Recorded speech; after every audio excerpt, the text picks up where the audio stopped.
natin. Ayan, so, ready ka na ba? Go na? Ready na! Go ka na talaga? Rusmar, buksan mo na! So, ayan, ang unang laman ng kahon. Bokya, charis. Ayan, so ang unang laman ng kahon natin. Ayan, so, meron ka.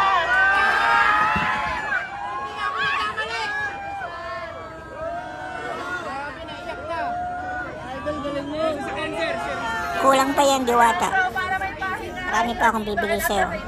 Pag naka 1 million views tong video mo, ay bibigyan pa kita.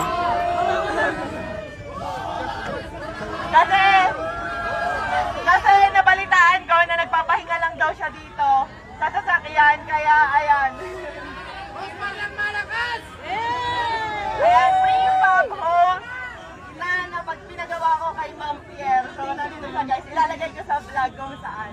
And next naman, ready ka na ba sa next kahon natin na magpapabago ng buhay mo?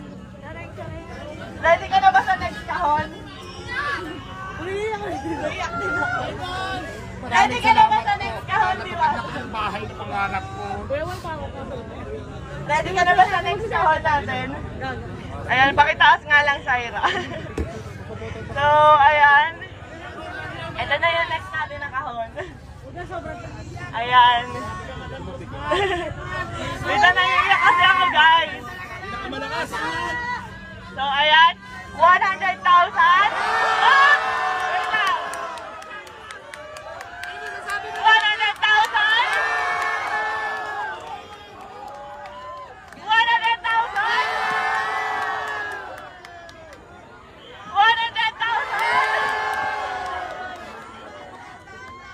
Tuwa si Alvin, no? 100,000. Meron pa ba? Tingin nyo meron pa? Meron pa! 100,000? 1 million! 100,000? 1 million! 100,000!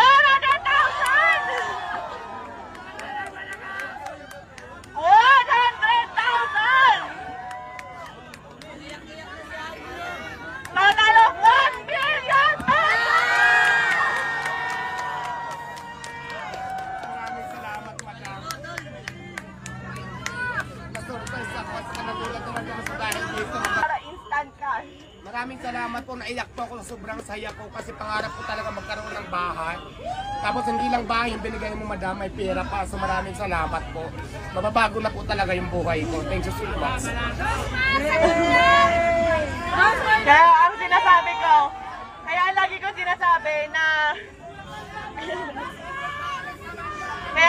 sinasabi na sure ako magbabago ang buhay nito ni Diwata kasi kami ng asawa ko po. Nakatira lang kami noon, natutulog lang po sa likuran ng pet shop sa Sampaloc, Manila kung saan sa kama namin may nagtatakbuhang daga, ipis at kung ano-ano pa. Pero dahil sa sinabit sa kasal namin ng aming mga magulang na 1 million ngayon, napakalaki na po ng pinagbago ng buhay namin. Kaya Diwata, gamitin mo sa tama. Yes, ma'am, maasahan niyo po na magagamit natin ng tama to. Gagamitin ko to sa pagninegosyo ko. Kung hindi man, itatabi ko po yung pera, siyempre for my future. Thank you po. Yes, kasi alam nyo guys, sa pagpapare, sa totoo lang, oo, aminado ako, gaya-gaya ako. Ayun, aminado ako, ginaya ko si Diwata. Kasi na-inspire ako talaga sa kanya, pero hindi para gawin siyang kompetensya. Sa totoo lang, matagal na kami nagka-chat ni Diwata, and tinanong ko talaga siya kung may tinutubo ka ba, may kinikita ka ba. Kasi talagang na-inspire ako sa kanya. Matagal ko nang gusto maglabas ng pares, kasi nga beef, eh ang tagal pa kuluin. Pero nung nagka-idea ako sa kanya na, pwede pala yun karne, pork, ganyan, tas ang dami namin nabibigyan ng trabaho. Ang alam ko 80 katao mahigit ang trabahador ni Diwata at sa akin naman nasa 50 plus 50, nasa 100. Napakaraming pamilya po yung nabago naming dalawa. Pero sa totoo lang guys, sa pagpapares na yan, wala po kaming kinikita talaga. Ayan, tinanong ko rin si Diwata kung kumikita ba siya, kung magkano na ba ipon niya, kumikita ba talaga siya. So sabi niya sa akin, tinanong ko kung milyon na ba kinita mo kasi sa dami ng tao. Hindi raw, malayo pa, pero ngayon instant milyonaryo ka. Maraming salamat po, madam. Naiyak ako.